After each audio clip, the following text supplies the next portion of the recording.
Today's lesson is that standard story we all know so well, the Good Samaritan. And it's so well known that, again, one of those stories that those outside of our faith know quite extensively.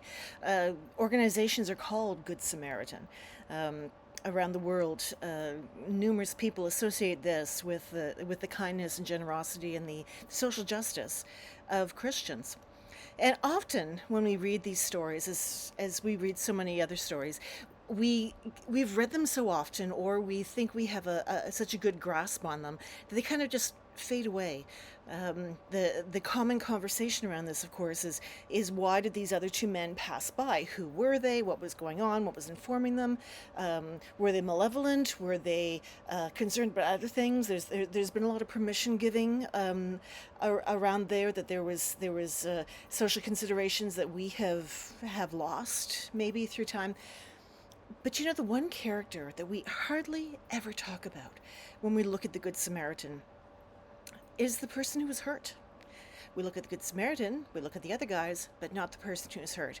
And this year, reading this again, as I do, a new situation, a new experience in my life, new experiences in the world, influence what stands out for me. And I certainly encourage you to read familiar stories with the same eye to what your current situation is now making you see a little bit differently, a little bit clearer.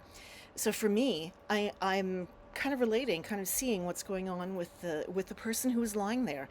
We don't really know if they were conscious, unconscious, semi-conscious. We're not given much of anything. They're just there. They're the cause for the story, but they're certainly not a participant in the story, the way all the other three men are. But when we focus on the victim, the man who needed help, other questions start to be asked of us. See, the thing with being the helper is that there's a power that is the helper. I mentioned the Good Samaritan organizations around the world. They put us in power. They put us in a certain elevated hierarchy. When we're talking about giving aid in Gaza and Ukraine and Sudan and all the other hot spots in the world, the West has power. And it's a power that many in the West have chosen to exploit over the years and generations. The person receiving does not have power. They have two choices. They can either, well, I guess three choices. They can either refuse, or they can take grudgingly, or they can take with grace. But those are the only three options a person receiving has. And yet, Jesus taught us about being the receivers of grace, about being not in positions of power, about being the ones who are vulnerable, who are in need, who need comfort, who need friendship, who need something else. And if not being in that position of power, certainly be in a position to be related to that, to be emotionally aware of that, to emote about that. Jesus, in all of this, Western world likes to assume him with the Good Samaritan. But theology, our faith, equates him with the victim. How do we receive? What's grace in receiving the gifts of health, of respect, of dignity, of care? It's a different muscle. It's really, really simple, very, very easy to be in that position of giving. Because there's arrogance there. There is self-conviction there. There is confidence there. When you're in the position of receiving, as situation in my life has made me in the last number of years, when you're in the position of receiving, not only do you not have power, but there's a vulnerability there, and almost a lack of identity there, which is kind of what the story shows us. There is a sense that I do not get to matter. And that is humbling, and that is concerning, and that's something that I don't deal with well. I like power. I like being in that position of being able to be kind to others. I choose to receive as graciously as I can. Not always do I do that, but being in that position of not power it gives me a different window on what's going on in the world. We have conflicts going on now between uh, well, more than two, but two very big ones that are dominating the Western news cycle. We have a position of power and a position of lack of power, but we have two governments in both situations who refuse to give in because they're both commanding power for themselves. And who are the ones who are ultimately losing? It's those without power. Now, I'm not trying to equate the situations because there's very definite bad guys and good guys and middle guys and questionable guys and have we thought about this guys in all of these conflicts. But when you have no power, you are vulnerable to what happens around you. Now, let's go back and look at the story. This man lying on the ground, he was vulnerable to the ones who kept on walking. They made the choice for him that he was not going to receive help. He didn't get that choice. He was in need. That was all that mattered. That was all he contributed to the situation. He was in need, and they made the choice that they were not going to help. That is such an easy choice to make. And we make that every day from positions of whatever power we have. And sometimes it haunts us. And sometimes we move along without even realizing that we've made that choice. And sometimes we're just perfectly fine with having that choice made. We justify it because, they should have worked harder. They made those choices. They decided to take those drugs. They put themselves in a position where poverty was inevitable. Justification for not stepping up and making it better. And that's all power that people have. The Samaritan had power too, power to walk on or stay.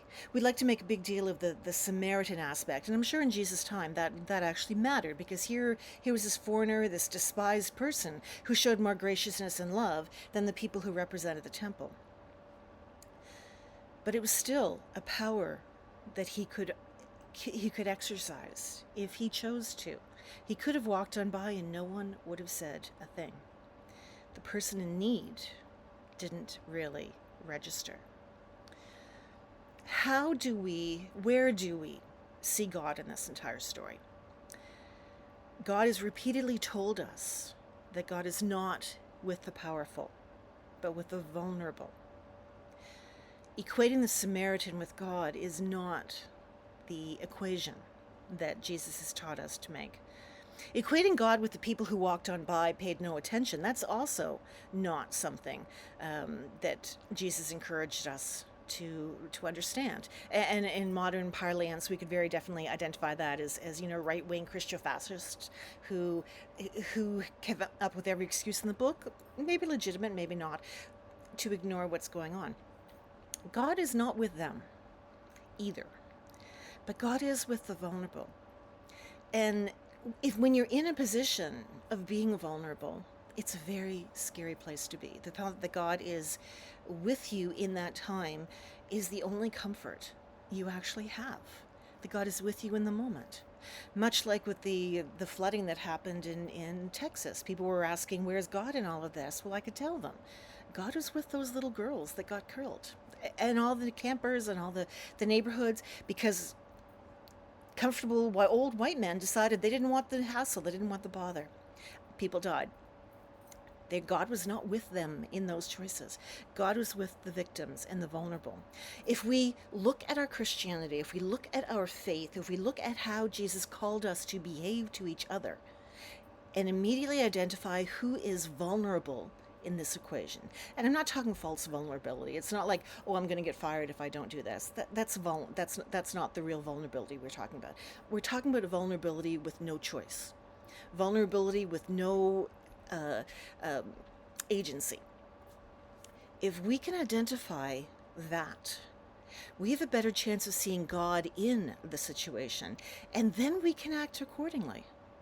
And sometimes our actions are going to mean, I'm not able to do this, but I can get someone who can. Or I'm not able to do this, so I'm going to tell people who probably have better opportunity to make it better. All of those are proper responses. But finding God in all of that, as our faith has asked us to do, is to find the vulnerable first, our action second, and where we go from here. The very first step is always thoughts and prayers, always. As much as the modern world might want to mock them, it's always the place to start. The mocking is when that's all people do. They wring their hands, oh, I don't know what I could have done. Well, you could have done something earlier. When we can actually see who the vulnerable is, we see the path to what Jesus asked us to do, which is to take care of the least of these. It's our responsibility. And even when we are the recipient of gifts, it might turn out that we're actually far more privileged when we find the next vulnerable person and can help them in ways. God will make the way clear. God makes the path. God shows us through action, even if it's uncomfortable, even if it's unpopular, even if they might not have gratitude. God shows us how to be there for people, to make the difference, and to be our own version of the Good Samaritan.